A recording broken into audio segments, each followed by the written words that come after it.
Hello friends. So அடுத்ததாக பார்க்க போகிறது வந்து Delhi sultanate. So Delhi sultanate வந்துட்டு பார்த்தீங்கன்னா உங்களுக்கு கிளாஸ் 7லையும் class 11th 1 minute. So class 7ல சாரி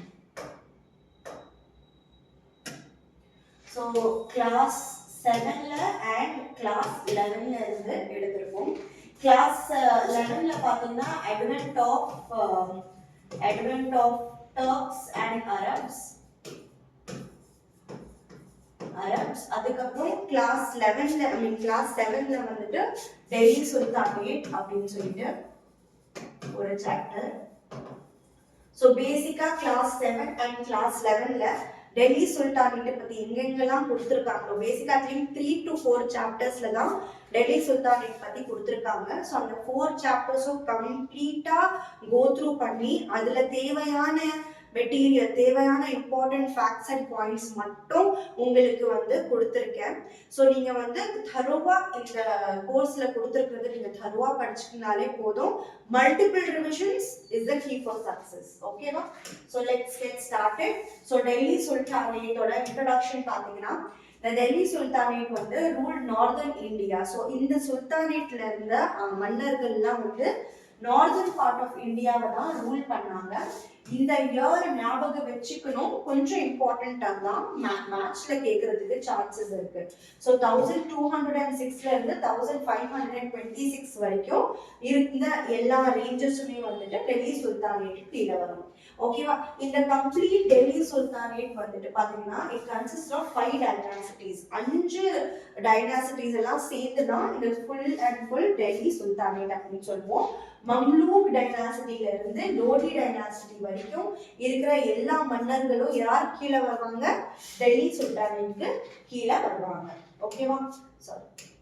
அடுத்தது பாத்தீங்கன்னா டைனாசிட்டி. ஸோ பாருங்க, இது ஒரு டைம்லைன் சார்ட், ரொம்ப இம்பார்ட்டன்டான ஒரு சார்ட் இது. ஸோ மம்லூக் அப்படின்னா என்னன்னா ஸ்லேவ். ஓகே, அடிமை அப்படின்னு சொல்லுவாங்க. ஸோ மம்லூக் டைனாசிட்டின்னு சொல்லி எதனால இந்த பேர் வந்திருக்குன்னா ஒரு அடிமையா இருந்தவர் தான் மன்னரா மாறினாரு. அதனாலதான் இந்த டைனாசிட்டிய மம்லூக் டைனாசிட்டி அப்படின்னு சொல்லுவோம். ஸோ இந்த மம்லூக் டைனாசிட்டியை ஃபர்ஸ்ட் ஃபைண்ட் பண்ணவர் யாரு? குதுபுத்தீன் ஐபக். அவரோட கேபிட்டல் பாத்தீங்கன்னா டெல்லியா இருந்துச்சு. அடுத்தது வந்து கில்ஜி டைனாசிட்டி. அது ஃபைண்ட் பண்ணவர் வந்து ஜலாலுத்தீன் கில்ஜி. இந்த இயர்லாம் வந்து நீங்க கொஞ்சம் மெமரைஸ் பண்ணா நல்லது. ஓகேவா?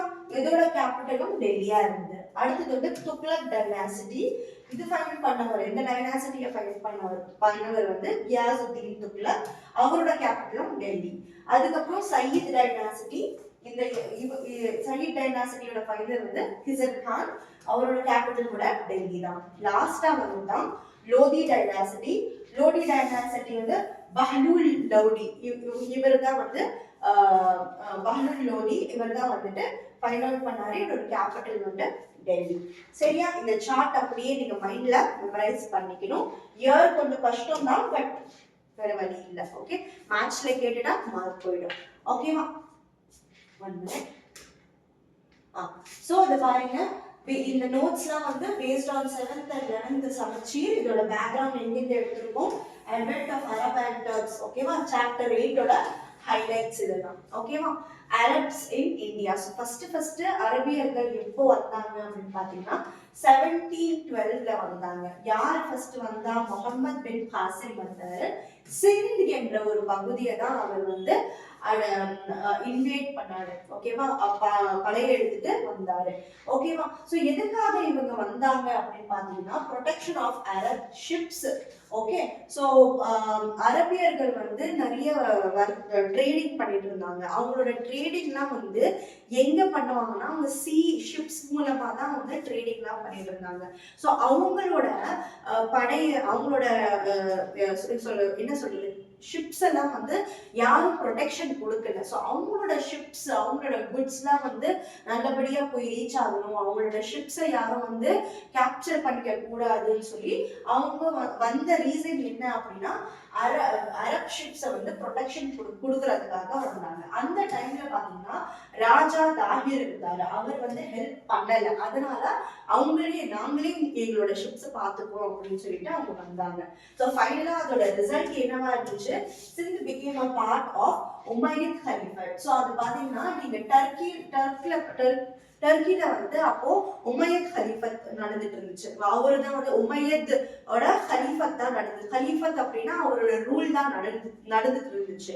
ஸோ அந்த டைம்ல இந்த டர்க்ஸ் வந்துட்டு இங்க வரும், தட் இஸ் இந்தியாவுக்கு அவங்களோட ஷிப்ஸை கேப்சர் பண்ணிடுவாங்களோ, நம்ம ஷிப்ஸை நம்ம தான் ப்ரொடெக்ட் பண்ணிக்கணும்னு சொல்லி வந்து என்னாச்சு, ஸ்லோவா என்ன ஆயிடுச்சு, எங்க வந்தாங்க, சிந்து பகுதிக்கு வந்தாங்க. ஸோ அவங்க அங்க வந்து அவங்க வேலையை மட்டும் பார்க்காம போகல, அவங்க என்ன பண்ணாங்க, சிந்த கேப்சர் பண்ணிக்கிட்டாங்க. So Sindhu become a part of Umayyad caliphate. ஓகேவா, கலீஃபேட் அப்படின்னு சொல்றாங்க.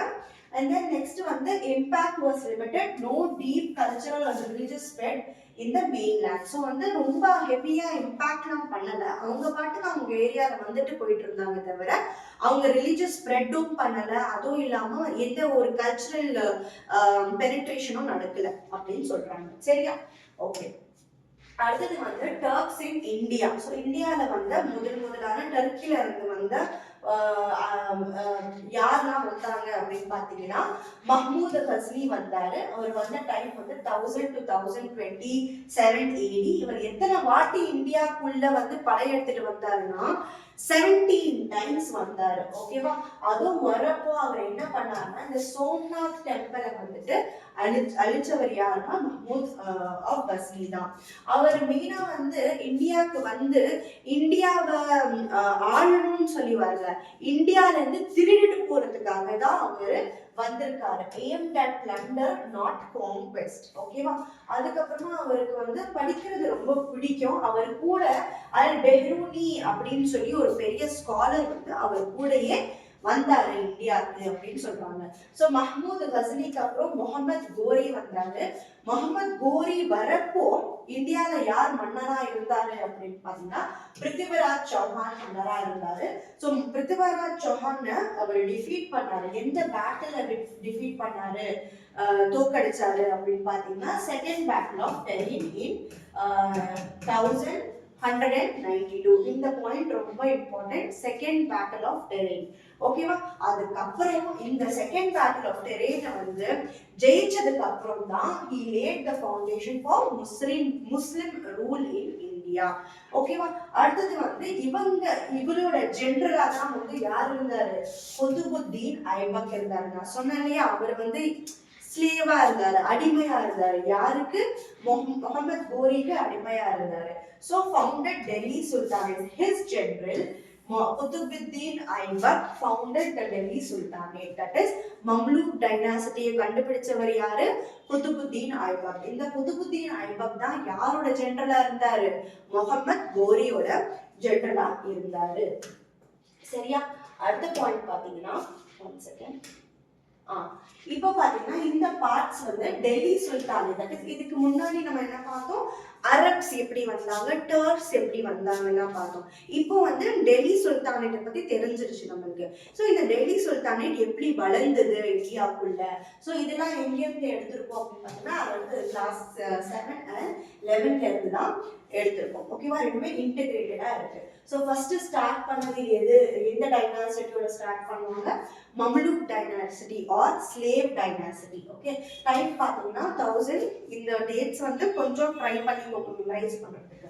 ஓகே, ஸோ மம்லூக் டைனாசிட்டியை யார் கண்டுபிடிச்சாரு, குதுபுத்தீன் ஐபக் தான் மம்லூக் டைனாசிட்டியை கண்டுபிடிச்சாரு. அவர் பண்ண விஷயம்லாம் என்ன அப்படின்னு பாத்தீங்கன்னா குவத்துல் இஸ்லாம் என்ற ஒரு மசூதிய மாஸ்க வந்து அவர் கட்டினாரு. அதுக்கப்புறம் குத்துப் மினார் இருக்கு இல்லையா டெல்லியில, அந்த குத்துப் மினாரை வந்து கட்ட ஆரம்பிச்சது யாருன்னா குதுபுத்தீன் ஐபக் தான். ஓகேவா, அதுக்கப்புறம் ஒரு ஆக்சிடென்ட்ல, போலோ மேட்ச்ல ஆக்சிடென்ட்ல இறந்து போயிட்டாரு. அவருக்கு அப்புறம் வந்தவர் யார் அப்படின்னா இல்துமிஷ் வந்தாரு.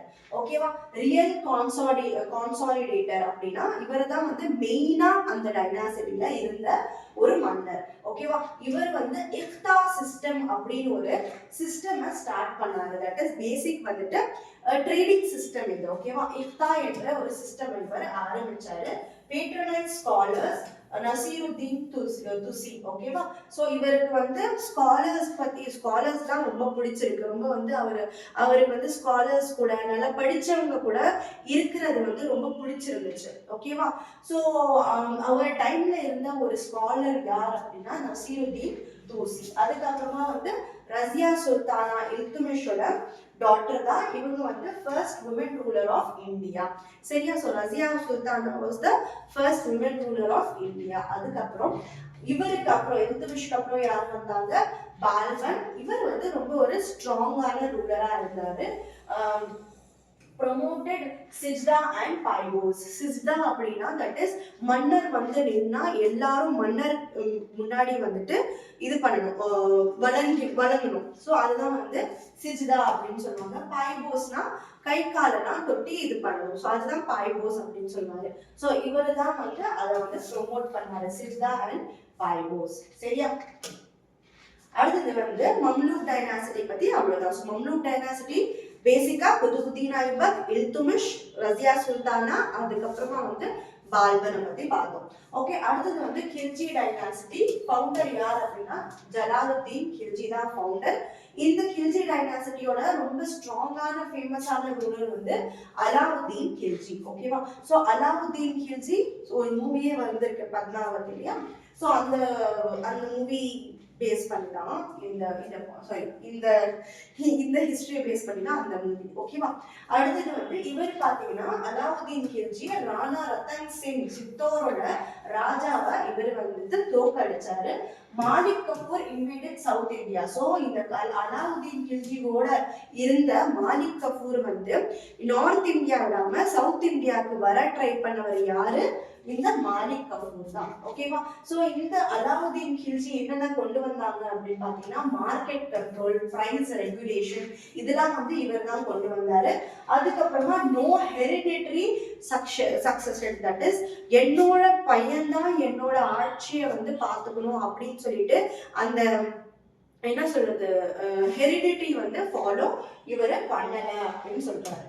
ஓகே, அதுக்கப்புறம் அந்த டைனாசிட்டி ஃபர்ஸ்ட் என்ன டைனாசிட்டி? மம்லூக் டைனாசிட்டி, அதுக்கப்புறம் கில்ஜி டைனாசிட்டி, தேர்ட் ஒன் வந்து துக்ளக் டைனாசிட்டி. ஓகே, துக்ளக் டைனாசிட்டியோட ஃபவுண்டர் யார் அப்படின்னு பாத்தீங்கன்னா கியாசுத்தீன் துக்ளக். ஓகே, இதெல்லாம் ரொம்ப இம்பார்ட்டன்ட்மா. நீங்க கேட்டா கதை ஈஸியா இருக்கும், என்னடா டக்கு டக்குன்னு சொல்றாங்க மாதிரி இருக்கும், பட் இது வந்து நீங்க ரிவைஸ் பண்ணணும், கன்ஃபியூஸ் ஆகிடுவீங்க. ஓகேவா? கியாசுத்தீன் துக்ளக். ஓகேவா? அதுக்கப்புறம் வந்து முகமது பின் துக்ளக். இவர் வந்து ரொம்ப ரொம்ப ஆம்பிஷியஸா இருந்தாரு, நிறைய பண்ணணும்னு ஆசையா இருந்துச்சு. பட் அவரோட பாலிசிஸ் எல்லாமே என்னவா இருந்துச்சு? ஃபெயில்டா இருந்துச்சு. யாரு? முகமது பின் துக்ளக்கோட பாலிசிஸ் எல்லாமே ஃபெயிலியரான ஒரு பாலிசிஸா இருந்துச்சு. அடுத்தது டோக்கன் கரன்சி. டோக்கன் கரன்சினா கரன்சினா என்னன்னு தெரியும்ல, காசு. அது வந்து டோக்கன் கரன்சியா கொண்டு வந்தவர் யாருன்னா முகமது பின் துக்ளக். இவரோட கரன்சி எந்த மெட்டல்ல இருந்துச்சு? காப்பர் மெட்டல்ல இருந்துச்சு.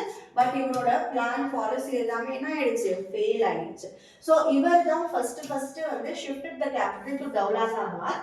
ரிவர்ஸ் லேட்டர், தட் இஸ் டெல்லியில இருந்து தௌலதாபாத் வந்துட்டு அதுக்கப்புறம் திருப்பி தௌலதாபாத்ல இருந்து திருப்பி ரிவர்ஸ் பண்ணாரு. ஸோ இந்த கேபிட்டல் ஷிஃப்ட் பண்ணது யார் அப்படின்னா முகமது பின் துக்ளக் தான். ஓகேவா? இவரோட இந்த பாலிசியும், தட் இஸ் இந்த கேபிட்டல் சேஞ்ச் பண்ற பாலிசியும் ரொம்ப ஒரு ஃபெயிலியரான ஒரு பாலிசியா இருந்தது. அவருக்கு அப்புறம் வருது ஃபிரோஸ் ஷா துக்ளக். ஸோ ஃபிரோஸ் ஷா துக்ளக் பாத்தீங்கன்னா நிறைய கெனல்ஸ் எல்லாம் இவர் வந்து பில்ட் பண்ணாரு. ஓகேவா? அதுவும் இல்லாம நிறைய வெல்ஃபேர் ஸ்கீம்ஸும் இவர் கொண்டுட்டு வந்தாரு. இவருக்கு வந்து இந்த patronise Sanskrit to Persian translation, நிறைய வந்து சான்ஸ்கிரிட்ல இருந்த லிட்டரேச்சர் எல்லாம் வந்து பெர்ஷியனுக்கு மாத்துறது வந்து இவருக்கு ரொம்ப பிடிச்ச ஒரு வேலையா இருக்கு. ஓகேவா? அடுத்தது வந்தது என்னது? சயீத் டைனாசிட்டி. ஸோ ஃபர்ஸ்ட் என்ன dynasty? Mamluk dynasty, Khilji dynasty, Tughlaq dynasty, Sayyid dynasty. இதோட ஃபவுண்டர்ஸ்லாம் யாரு? ஃபேமஸ் ரூலர்ஸ்னா யாரு? வேற யார் ரூலர்ஸ்லாம் இருக்காங்க? என்ன கண்டுபிடிச்சாங்க? என்ன பண்ணாங்க? என்ன பில்ட் பண்ணாங்க? ரொம்ப ரொம்ப இம்பார்ட்டன்ட். ஓகேவா? அடுத்தது பாத்தீங்கன்னா சயீத் டைனாசிட்டி 1414 இருந்து 1451 வரைக்கும். இந்த சயீத் டைனாசிட்டில இருந்து ரூலர்ஸ் எல்லாமே பாத்தீங்கன்னா ரொம்ப வீக்கான ரூலர்ஸ் தான் இருந்தாங்க. Delhi reduce to regional power. So அவங்க டெல்லியோட பவரே குறைஞ்சிருச்சு இவங்களோட ஆட்சி அப்போ. ஓகேவா? ஸோ இதுதான் வந்து மெயினான ஒரு இன்சிடென்ட். சயீத் டைனாசிட்டியில அவ்வளவா எந்த ஒரு இம்பார்ட்டன்டான பாயிண்ட்லாம் கிடையாது, ரொம்ப ஃபேமஸான ரூலர்ஸும் கிடையாது. அடுத்தது பார்த்தீங்கன்னா லோதி டைனாசிட்டி. ஸோ லோதி டைனாசிட்டியோட ஃபவுண்டர் வந்து பெஹ்லூல் லோதி. ஓகேவா? ஸோ இவர் தான் ஃபவுண்டர். இதுக்கப்புறமா வந்து லோதி டைனாசிட்டியோட ரூலர் அரசர் யாருன்னா சிக்கந்தர் லோடி. இவர் வந்து ரொம்ப எஃபிஷியன்டான ஒரு ஆட்சி, எஃபிஷியன்டான ஒரு மன்னரா இருந்தாரு. யாரு?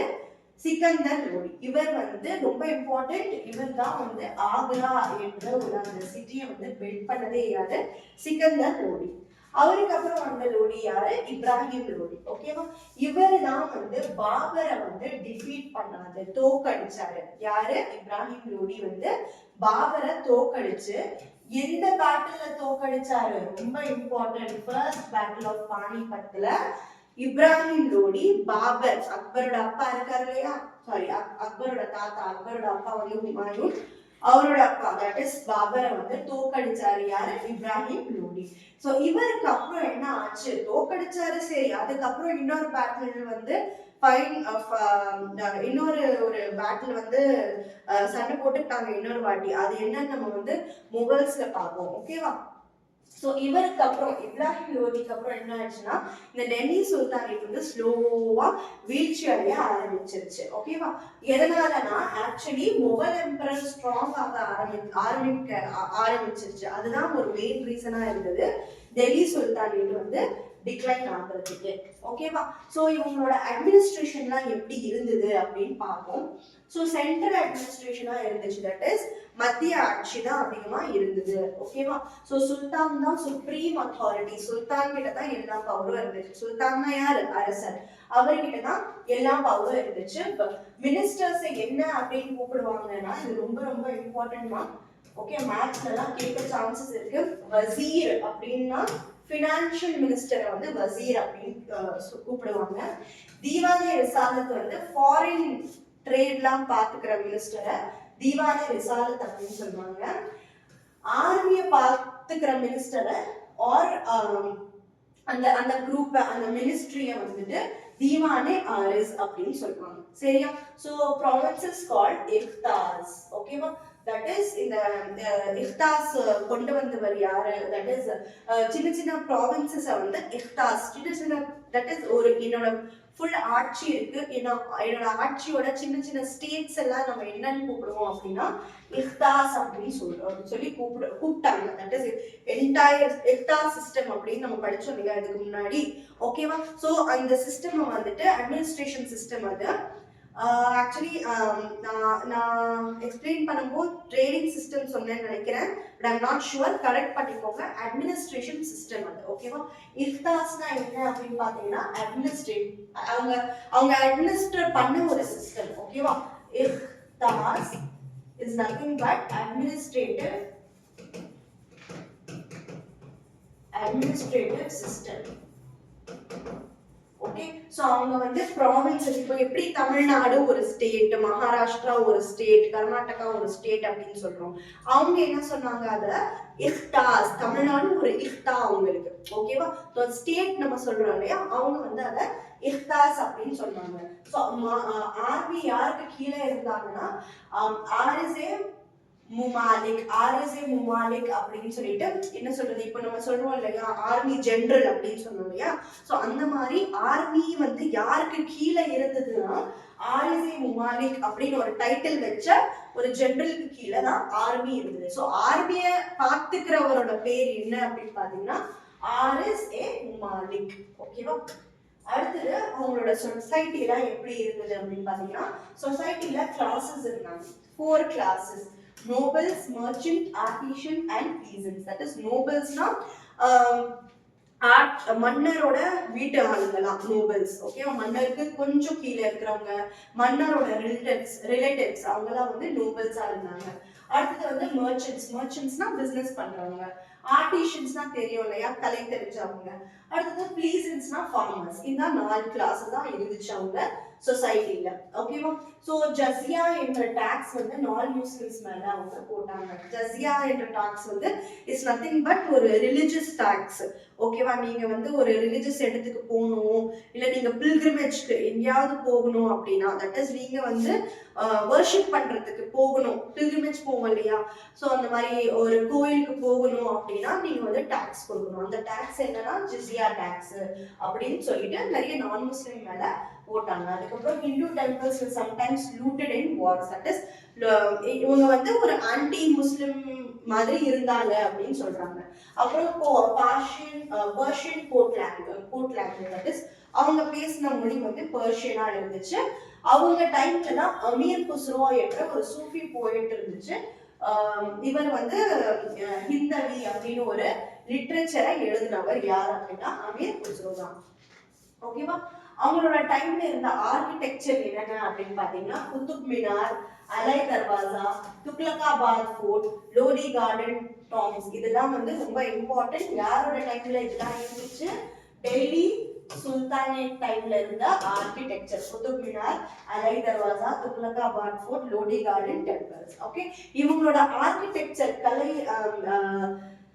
இவங்களோட ஆர்கிடெக்சர்லாம் எப்படி இருந்தது அப்படின்னு பாத்தீங்கன்னா இண்டோ இஸ்லாமிக் ஆர்கிடெக்சரா இருந்துச்சு. தட் இஸ் இந்தியாவோட ஆர்கிடெக்சரும் இஸ்லாமோட ஆர்கிடெக்சரும் கலந்த மாதிரி ஒரு ஆர்கிடெக்சரா இருந்துச்சு.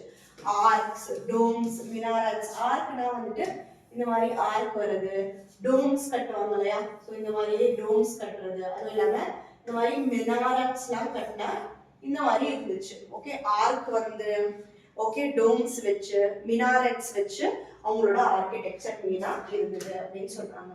Okay, so key takeaway of Delhi sultanate வந்து இங்க இருக்கு. டைனாசிட்டி பாத்தீங்கன்னா Mamluk dynasty, slave dynasty, Khilji dynasty, Tughlaq dynasty, Sayyid dynasty, Lodi dynasty. யார் அவங்களோட ஃபவுண்டர்? ஸ்லேவ் வந்துட்டு ஆக்சுவலி ஸ்லேவ் டைனாசிட்டியோட ஃபவுண்டர் குதுபுத்தீன் ஐபக். அவங்களோட ஃபேமஸ் ரூலர் பாத்தீங்கன்னா இல்துமிஷோ ரசியா சுல்தானா. கில்ஜி டைனாசிட்டியோட ஃபேமஸ் ரூலர் வந்து அலாவுதீன் கில்ஜி. துக்ளக் டைனாசிட்டியோட ஃபேமஸ் ரூலர் வந்து முகமது பின் துக்ளக்.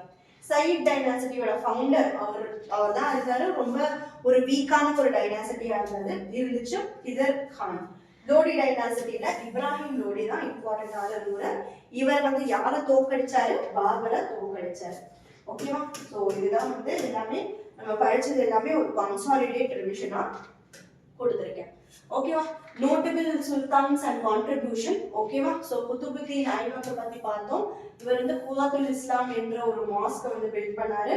குதுப் மினாரை ஸ்டார்ட் பண்ணாரு. இவரோட பேர் வந்து லக் பக்ஷ். லக் பக்ஷ்னா அவர் வந்து லாக்ஸ் கணக்குல வந்து கொடுத்தாரு மக்களுக்கு. ஓகேவா? கிவர் ஆஃப் லாக்ஸ் அப்படின்னு சொல்லுவாங்க.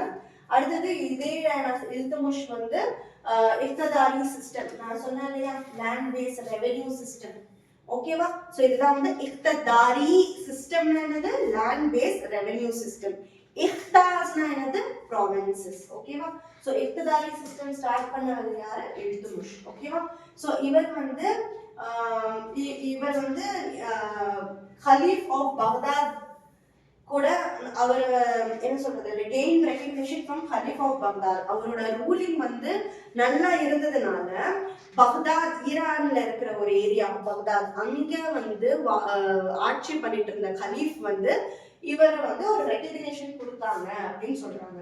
ஓகே, ரசியா சுல்தானா வந்து first and only women ruler of Delhi. அதை நம்ம பார்த்துட்டோம். ஓகே, சோ அலாவுதீன் கில்ஜி திருப்பி அதே தான் வந்திருக்கு. பட் கொஞ்சம் டிஃபரன்ஸ், கொஞ்சம் ஒரு 2-3 பாயிண்ட் எக்ஸ்ட்ராவா இருக்கு. தட் இஸ் அலாவுதீன் கில்ஜி தான் மார்க்கெட் கண்ட்ரோல், பிரைஸ் ரெகுலேஷன்லாம் கொண்டு வந்தாரு. Introduce chehra face register and dagh branding horses in army. ரொம்ப ரொம்ப இம்பார்ட்டன்ட். செஹ்ரா அப்படின்னா ஃபேஸ். ஓகேவா? ஆர்மில வந்து முகத்தை மூடி இருக்கக்கூடாது, உங்க முகத்தை காட்டணும் அப்படின்னு கொண்டு வந்து வர்றாரு அலாவுதீன் கில்ஜி. அதுக்கப்புறம் பிராண்டிங் ஹார்சஸ், டாக் என்னது? Branding horses. ஓகேவா? அந்த டெக்னிக் எல்லாம் கொண்டு வந்து வர்றாரு அலாவுதீன் கில்ஜி.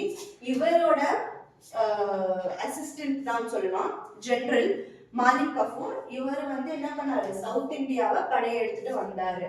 எந்த ஏரியாவை கேப்சர் பண்ணாங்க, மதுரையை கேப்சர் பண்ணாங்க. ஓகேவா? சோ அதுக்கப்புறமா முகமது பின் துக்ளக் டைனாசிட்டியில இவர் என்ன பண்ணாரு, டெல்லியில இருந்து தௌலாதாபாத், திருப்பி தௌலாதாபாத்ல இருந்து டெல்லி, இந்த லூஸ் தனமான விஷயம்லாம் இவரு நிறைய பண்ணியிருக்காரு. இவரும் டோக்கன் கரன்சியை கொண்டு வந்து அது வந்து ஃபெயில் ஆயிடுச்சு. அந்த டோக்கன் எந்த மெட்டல்ல இருந்துச்சு, காப்பர்ல இருந்துச்சு.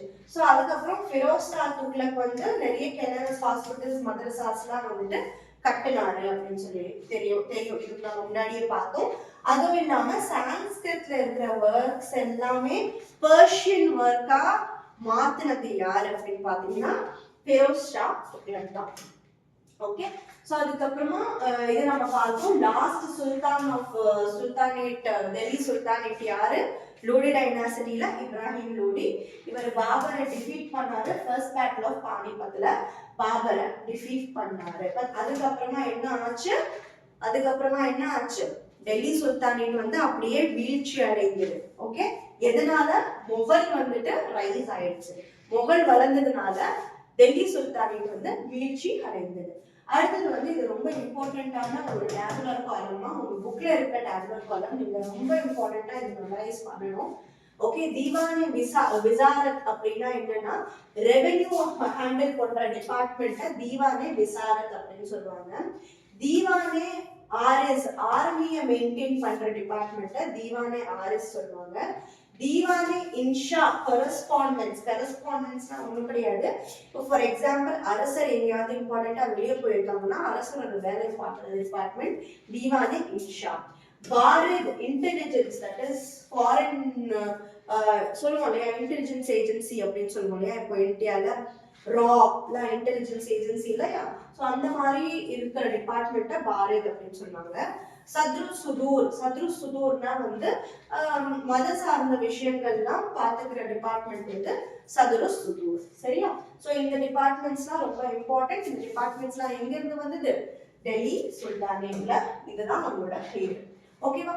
அடுத்தது பாத்தீங்கன்னா அவங்களோட ரெவென்யூ எக்கானமியும் எப்படி இருந்தது அப்படின்னு பாத்தீங்கன்னா இக்ததாரி சிஸ்டம். இப்பதான் நான் சொன்னேன், இந்த இக்ததாரி சிஸ்டம் யார் கொண்டு வந்தாங்க, இல்துமிஷ் தான் கொண்டு வந்தாரு. ஸோ அவர் வந்து land assignments to nobles, that is சின்ன சின்ன ப்ரொவின்சஸ் நம்ம என்ன சொன்னோம், இக்தா அப்படின்னு சொன்னோம் இல்லையா. ஸோ இந்த சின்ன சின்ன இக்தாஸ் வந்து பெரிய மக்கள், that is nobles, that is மன்னரோட குடும்பத்தார்கள், நோபல்ஸ், இவங்க கிட்ட வந்து இந்த சின்ன சின்ன இக்தாஸ், சின்ன சின்ன ப்ராவின்ஸ்லாம் கொடுத்துட்டு நீங்க இதை பார்த்துக்கோங்க அப்படின்னு சொன்னதுதான் இக்ததாரி சிஸ்டம். லேண்ட் அசைன்மெண்ட்ஸ் இருக்கிற சின்ன சின்ன ப்ராவின்சஸை நோபல்ஸ் கிட்ட கொடுத்துட்டு நீங்க இந்த ரீஜன்ஸ் எல்லாம் நீங்க பாத்துக்கணும் அப்படின்னு சொல்றதுதான் இக்ததாரி சிஸ்டம். சரியா? சோ மார்க்கெட் ரிஃபார்ம்ஸ் என்ன கொண்டு வந்தாங்கன்னா, அதான் சொன்னோம் இல்லையா, அலாவுதீன் கில்ஜி வந்து பிரைஸ் எல்லாம் கண்ட்ரோல் பண்ணாரு. அதுக்கப்புறமா வேற என்ன, மார்க்கெட் கண்ட்ரோல், பிரைஸ் கண்ட்ரோலிங் எல்லாம் கொண்டு வந்தாரு. டோக்கன் கரன்சி முகமது பின் துக்ளக். அதேதான் பாயிண்ட்ஸ் வந்துட்டு அடிக்கடி ரிப்பீட் ஆயிட்டே இருக்கு. உங்களுக்கு வந்து ஒரு நல்ல ரிவிஷனா இருக்கும் படிச்சாலே. அடுத்தது பாத்தீங்கன்னா மான்யூமெண்ட்ஸ்ல குதுப் மினார் கட்டினவர் யாரு, ஸ்டார்ட் பண்ணவர் குதுபுத்தீன் ஐபக், முடிச்சவர் வந்து இல்துமிஷ். சரியா? அதே அலாய் தர்வாசா அப்படின்னு சொல்லிட்டு இருக்கு, டெல்லியில இதுவும் இருக்கு. இந்த அலாய் தர்வாசா கட்டினவர் யாரு, அலாவுதீன் கில்ஜி. அதுக்கப்புறம் துக்லகாபாத் சொல்லி ஒரு ஃபோர்ட் கட்டினது கியாசுத்தீன் கில்ஜி. ஹவுஸ் காஸ் அப்படின்னு சொல்லிட்டு ஒரு ஆர்கிடெக்சர் கட்டினவர் ஃபிரோஸ் ஷா. இது இம்பார்ட்டன்ட். ஓகேவா? ரீட் பண்ணி மெமரைஸ் பண்ணிக்கோங்க. அடுத்தது கல்ச்சர் அண்ட் சொசைட்டி எப்படி இருந்தது அப்படின்னு பாத்தீங்கன்னா, அவங்க பேசின மொழி என்னவா இருந்துச்சு, பர்ஷியனா இருந்துச்சு. அதுக்கப்புறமா வந்து உருது வந்து ஸ்லோலி உருதுவும் வளர ஆரம்பிச்சது. உருது ஆக்சுவலி என்ன அப்படின்னு பாத்தீங்கன்னா ஹிந்தி அண்ட் பர்ஷியன் கூட தான், ஹிந்தி அண்ட் பர்ஷியன் ரெண்டுமே சேர்த்தாதான் என்ன வந்தது, உருது வந்தது. ஸோ இவங்க காலத்துல தான் உருதுவும் உருவாச்சு. அதுவும் இல்லாம அவங்களோட மத சார்ந்த மூமெண்ட்ஸ்லாம் நிறைய இருக்குது. ஓகே, சூஃபிசம் அண்ட் பக்தி மூமெண்ட்ஸ் வந்து அவங்க டைம்ல தான் அதிகமா இருந்துச்சு. லைப்ரரிஸ், மதர்சாஸ் எல்லாம் வந்து நிறைய கட்டினாங்க. எஜுகேஷனும் அவங்க வந்து என்ன பண்ணாங்கன்னா நல்லா ப்ரமோட் பண்ணாங்க அப்படின்னு சொல்றாங்க. ஸோ இந்த டெல்லி சுல்தானேட் வந்து எப்படி வீழ்ச்சி அடைந்தது அப்படின்னு பாத்தீங்கன்னா, இப்ராஹிம் லோடிக்கு அப்புறம் ஒரு ஸ்ட்ராங்கான சக்சஸர் யாருமே கிடைக்கல அப்படின்னு சொல்றாங்க. அதுக்கப்புறம் nobles power struggle, that is இந்த வந்து மன்னர்களோட வீட்டு ஆளுங்க வந்து நோபல்ஸ் அப்படின்னு சொல்லுவோம் இல்லையா, அவங்க வந்து எனக்கு இந்த பவர் வேணும், எனக்கு அந்த பவர் வேணும், நான் தான் அந்த இஃப்தாவோட ரூலர், அந்த மாதிரி வந்து பவருக்காக நிறைய சண்டை போட்டதுனால என்ன ஆச்சுன்னா டெல்லி சுல்தானேட் வந்து டிக்ளைன் ஆக ஆரம்பிச்சிருச்சு. அதுவும் இல்லாம ரொம்ப இம்பார்ட்டன்டான ஒரு ரீசன் என்ன அப்படின்னு பாத்தீங்கன்னா இன்வேஷன் ஆஃப் திமூர். திமூர் என்றவர் வந்துட்டு தட் இஸ் மிடில் ஏஷியால இருந்து வந்து இன்வேட் பண்ணாங்க, தட் இஸ் படையெடுத்துட்டு வந்தாங்க. படையெடுத்துட்டு வந்து இந்த தில்லி சுல்தானேட்டோட அரசர்கள் எல்லாம் தோக்கடிச்சாங்க. ஸோ திமூர் தான் வந்ததுனாலதான், திமூரோட இன்வேஷன்னாலதான் டெல்லி சுல்தானேட் மெயினா வந்து டிக்ளைன் ஆயிடுச்சு. அதுக்கப்புறம் நிறைய ரீஜனல் கிங்டம்ஸ்லாம் உருவாக்குறதுனாலயும் இது வந்து டிக்ளைன் ஆயிடுச்சு. அதுக்கப்புறமா defeat by Barbar in 1526, அது செகண்ட் பானிபத்ல. ஓகே, ஃபர்ஸ்ட் பானிபத்ல இப்ராஹிம் லோடி பார்பரை தோக்கடிச்சாரு. செகண்ட் டைம்ல இன்னொரு பேட்டில் நடந்தது. அந்த பேட்டில்ல வந்து பாபர் வந்து யார் தோக்கடிச்சாங்க, இந்த லோடி டைனாசிட்டியை அடிச்சாரு. ஸோ அந்த டைம் என்ன அப்படின்னு பாத்தீங்கன்னா 1526. இதோட டீடைல்ஸ் தான் வந்து மொகல்ஸ்ல வந்து உங்களுக்கு இந்த பேட்டிலோட டீடைல்ஸ் வந்து தெரியும். ஓகேவா, செகண்ட் பேட்டில் ஆஃப் பானிபட். ஓகேவா, ஸோ அடுத்தது let's see one line point key points பாத்தீங்கன்னா first sultan of Delhi Sultanate Qutbuddin Aibak, Mamluk dynasty. Okay, Mamluk dynasty, only women ruler Razia Sultana, economic control Alauddin Khilji கொண்டு வந்தாங்க. Token currency Mohammed பின் துக்ளக் கொண்டு வந்தாரு. Architect of கெனல்ஸ்லாம் வந்து ஃபிரோஸ் ஷா துக்ளக் தான் கெனல்ஸ்லாம் வந்துட்டு கட்டினாரு. கெனல்ஸ்லாம் தமிழ்ல என்னன்னு சொல்லி செக் பண்ணிக்கோங்க, எனக்கு சரியா தெரியல. ஸோ ஃபிரோஸ் ஷா துக்ளக் தான் வந்து இந்த கெனல்ஸ்லாம் கட்டினாரு. எண்ட் ஆஃப் சுல்தானேட்ல எதனால பாபர் தான் வந்து பாபர் ஆக்சுவலி வந்துட்டு அவர் தான் வந்து மொகல்ல வந்து நம்ம அவரை வந்து இன்க்ளூட் பண்ணிப்போம். ஸோ அவர் வந்து அவர் தான் வந்து எண்டா இருந்தாரு இந்த டெல்லி சுல்தானேட்க்கு. 1526 அவர் வந்துட்டு இந்த கம்ப்ளீட்டா இந்த டெல்லி சுல்தானேட்டை எண்ட் ஆச்சு.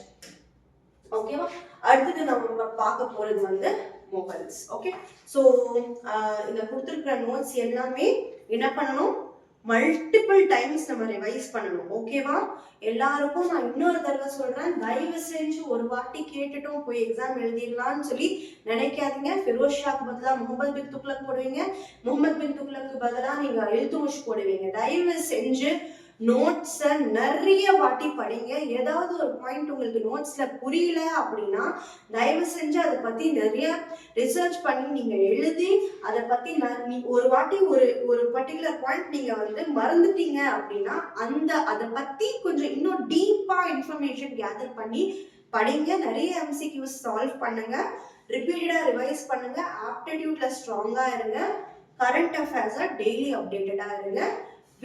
வெற்றி நிச்சயம். Okay, thank you so much. See you in the next class.